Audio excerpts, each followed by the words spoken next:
Hello students, IIT brain में आपका स्वागत। आज फिजिक्स के जिस प्रॉब्लम पे हम डिस्कस करेंगे वो एसएस क्रोटो का प्रॉब्लम 1.17 है। एक बार आप पहले क्वेश्चन सुने। A magnetic tape is wound on an empty spool rotating at a constant angular velocity.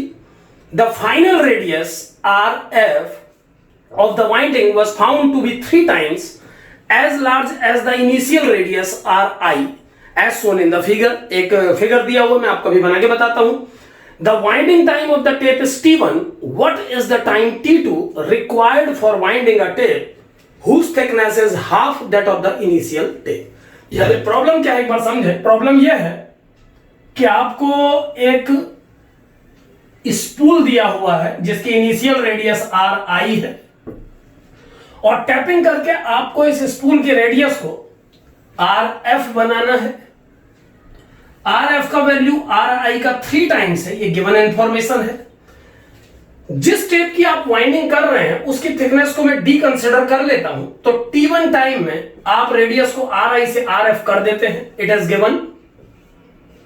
हमें ये कैलकुलेट करना है कि जिस टेप की टैपिंग चल रही है अगर उतने ही लेंथ के टेप का थिकनेस डी से घटा के D/2 कर दिया जाता तो इसकी वाइंडिंग में जो टाइम लगता है T2 वो T1 के टर्म्स में कितना होता है। यानी हमें कैलकुलेट करना है कि अगर आधी थिकनेस का सेम लेंथ का टेप हम यूज करते तो उसे वाइंडिंग करने में हमें कितना टाइम लगता T2, जबकि T1 वो टाइम है जो D थिकनेस को वाइंड करने में लगा है। T2 को T1 के टर्म्स में निकालना है। कैसे करना होगा एक बार समझें। पूरी प्रॉब्लम का क्लू क्वेश्चन की पहली लाइन में छुपा है। क्वेश्चन में मेंशन है, पहली लाइन एक बार सुने।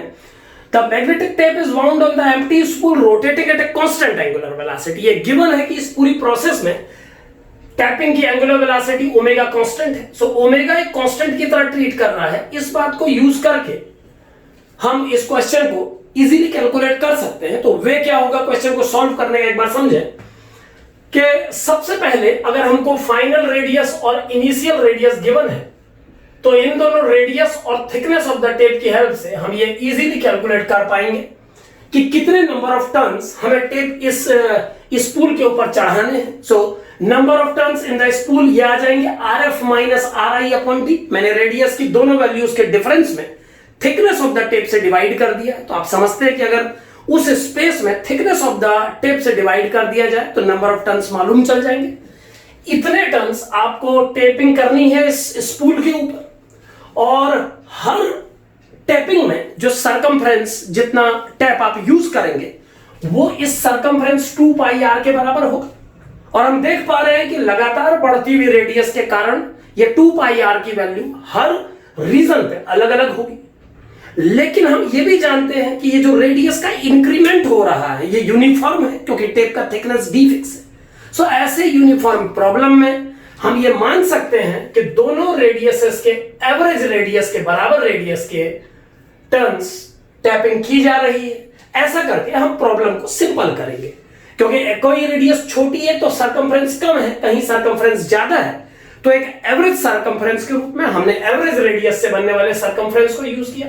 अगर हम ये मान लें कि सारी टैपिंग इसी रेडियस की है तो एक टर्न में, एक पूरे राउंड में इतना टैप यूज होगा 2 पाई इंटू एवरेज रेडियस और इतने टर्न्स पूरे करने में टोटल टेप इतना इस्तेमाल होगा। यही उस टेप की लेंथ होगी।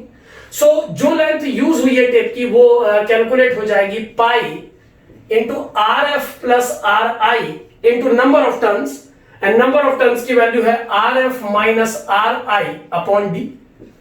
इसे सॉल्व करके एल का वैल्यू आ जाएगा pi R F square minus R I square upon D. इतनी लेंथ यूज होगी टेप की। टोटल इतनी लेंथ का टेप यूज होगा इस प्रोसेस में। यहां पर एक बात आप ध्यान से देखें कि इसी लेंथ को हम एक दूसरे वे से भी कैलकुलेट कर सकते थे। अगर आप ध्यान दें तो इस पूरे स्पूल की रेडियस को यहां से यहां तक हमने टैपिंग करके पहुंचाया है।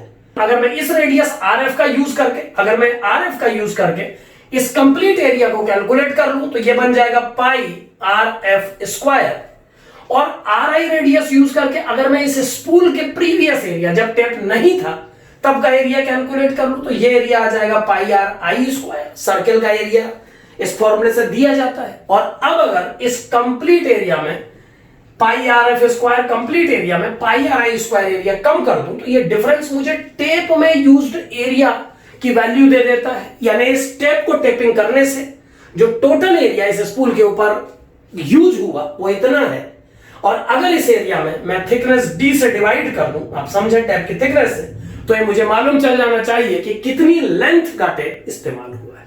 सो एक तरीका हमने एवरेज रेडियस के वे में सॉल्व किया तो एल का वैल्यू ये आया, और जब हम एरिया कंसेप्ट से देख रहे हैं तो भी एल का वैल्यू यही आ रहा है। सो इन दोनों में से जो अप्रोच इस कैलकुलेशन के लिए आपको बेटर लगती है आप उस अप्रोच का इस्तेमाल करें। सो कुल मिला के हमको दोनों मेथड्स ये बता रही हैं, चाहे आप एरिया कंसेप्ट यूज करें या एवरेज रेडियस कंसेप्ट यूज करें, हमें ये मालूम चल चुका है कि जो लेंथ यूज हुई है टेप की इस वाइंडिंग प्रोसेस में वो इतनी है।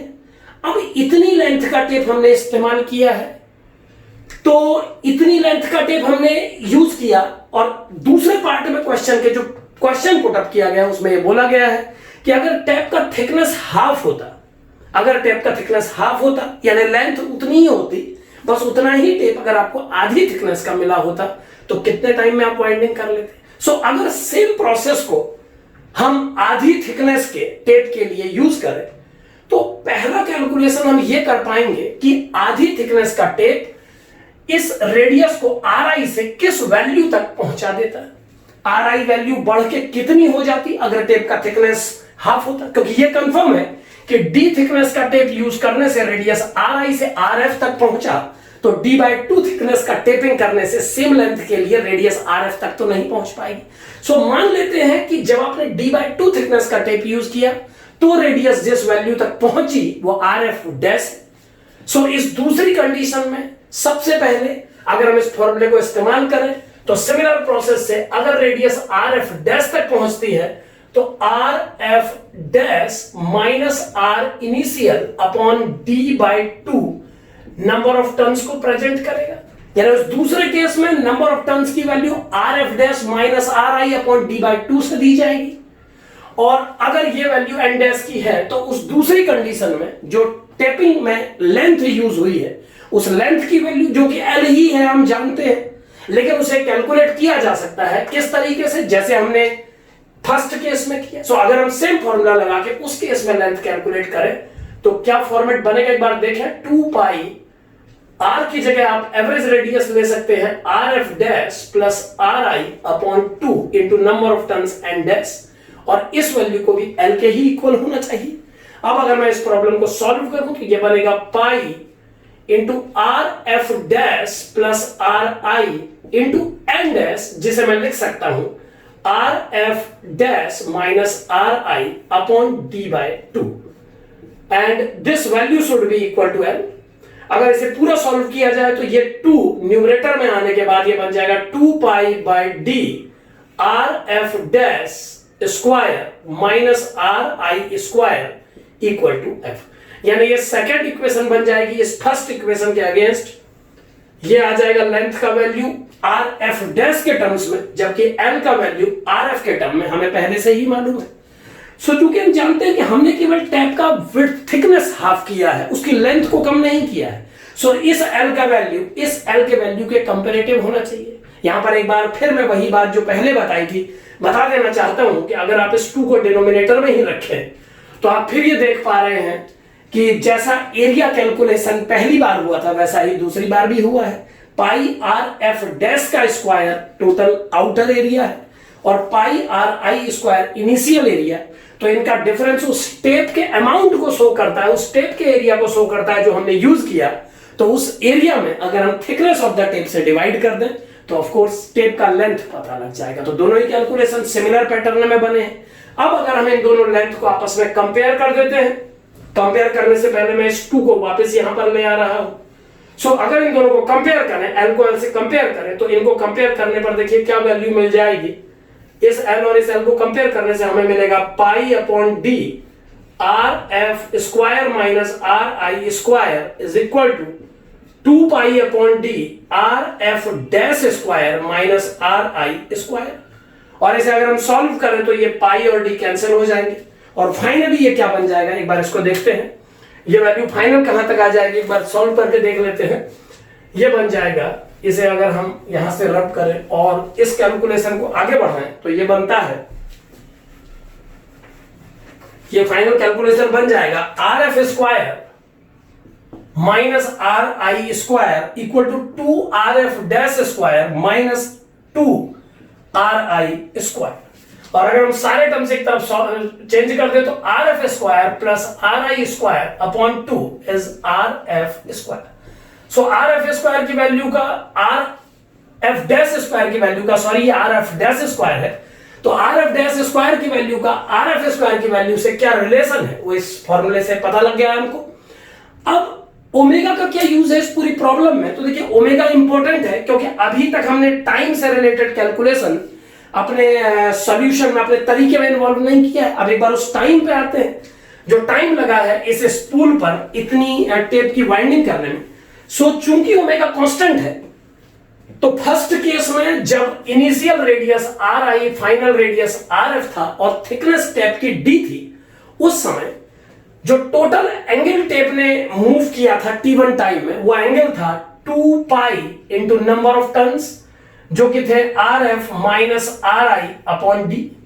2 pi N, this is total angle covered in N rounds, और इसे इक्वल होना चाहिए ओमेगा इंटू T1 के, क्योंकि एंगुलर वेलोसिटी को टाइम से मल्टीप्लाई करके टोटल एंगल रोटेशन का पता लगता है।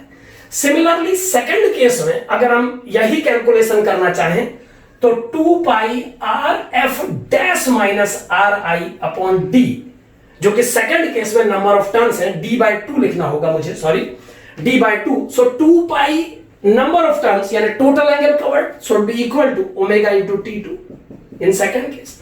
और अब अगर इन दोनों इक्वेशंस को डिवाइड करके या सॉल्व करके कह लीजिए हम आंसर निकालने की कोशिश करें तो हमें क्या मिलेगा, एक बार पूरा फाइनल तक देखें तो ये बन जाएगा d से d कैंसिल होके ये 2 इस 2 के साथ आ जाएगा, सो इट विल बिकम 4। 2 पाई से 2 पाई कैंसिल करके ये बन जाएगा, नेक्स्ट लाइन में एक बार देखें, ये बन जाएगा R F minus R I upon ये d बाई 2 का 2 यहां पर रहेगा 2 R F dash minus R I equal to T1 upon T2। So T2 की वैल्यू क्या आ जाएगी एक बार देखें, इसे थोड़ा और सॉल्व करते हैं। T2 की वैल्यू कितनी आ जाएगी उस स्ट्रेस तक ले जाते हैं इसे। सो ये बन जाएगा T2 is equal to 2 T1 into R F dash minus R I upon R F minus R I. अब आर एफ डैश का वैल्यू जिस फॉर्मूले से कनेक्टेड था आर एफ से वो हमारे पास है, R F dash square is R final square plus R initial square upon 2, और ये गिवन है कि आर फाइनल का वैल्यू आर इनिशियल का 3 टाइम्स। सो इस इनिशियल कंडीशन को अब इस प्रॉब्लम में यूज किया जाना चाहिए। सो इसे यूज करने पर ये बन जाएगा T2 is equal to 2T1 into R F dash, पहले इस फॉर्मूले से कैलकुलेट कर लेते हैं, R F dash square is R F square जो कि 9 आर आई स्क्वायर हो जाएगा, और आर आई स्क्वायर जोड़ने पर 10 बाई 2 आर आई स्क्वायर, यानी आर एफ डैश का वैल्यू आ जाएगा √5 आर आई। इस कैलकुलेशन से आर एफ डैश मालूम चल चुका है, अब इसमें पुट करने पर यह बन जाएगा √5 are I minus R I upon 3 are I minus R आई, और फाइनली इसे सॉल्व करने पर ये रिजल्ट होगा। यह रिजल्ट किस तरीके से सॉल्व हो जाएगा फाइनली देखें, ये बन जाएगा T2 equal to 2T1 into √5 minus 1 upon 3 minus 1 2। यहां मैंने आर आई को कैंसिल कर दिया है न्यूमरेटर डिनोमिनेटर में, और 2 को कैंसिल करने के बाद T2 का वैल्यू आ जाएगा √5 माइनस 1 T1। सो जो टाइम लगेगा आधी थिकनेस के टेप को वाइंड करने में, इस बात को मानते हुए कि angular velocity through out process constant है और टेप की टोटल लंबाई दोनों प्रक्रियाओं में एक बराबर है, इतना टाइम लगना चाहिए सेकंड प्रोसेस में। यहां पर ध्यान दें, क्विकली जल्दीबाजी में सोचने पर कई बार स्टूडेंट एक गलती करते हैं, जल्दी में वो कुछ इस तरीके का नतीजा निकाल लेते हैं कि अगर थिकनेस आधी होगी तो डबल टाइम लग जाएगा या ऐसा कुछ। तो ध्यान रखें कि टेप का थिकनेस आधा होने का इफेक्ट जो टर्निंग्स हैं उन पर भी पड़ेगा, क्योंकि पहले जितनी थिकनेस कवर हो जा रही थी, जितना सरकमफ्रेंस कवर करने में, उतनी थिकनेस अब कवर नहीं हो रही है। सो इसी वजह से ये आंसर T1 का डबल या इस तरीके का कैलकुलेट नहीं हो पाया। इस कैलकुलेशन में एरिया का बहुत इंपॉर्टेंट रोल था, और वो बात हमने देखी भी कि आर एफ डैश और आर एफ के बीच में जो कनेक्टिविटी बनी वो एरिया बेस्ड पर कैलकुलेट की गई कनेक्टिविटी थी। तो इस तरीके से आप T2 और T1 को कनेक्ट कर सकते हैं और इस क्वेश्चन को समझ सकते हैं। एंगुलर वेलोसिटी पर बेस्ड प्रॉब्लम मान सकते हैं आप इसे। Thank you.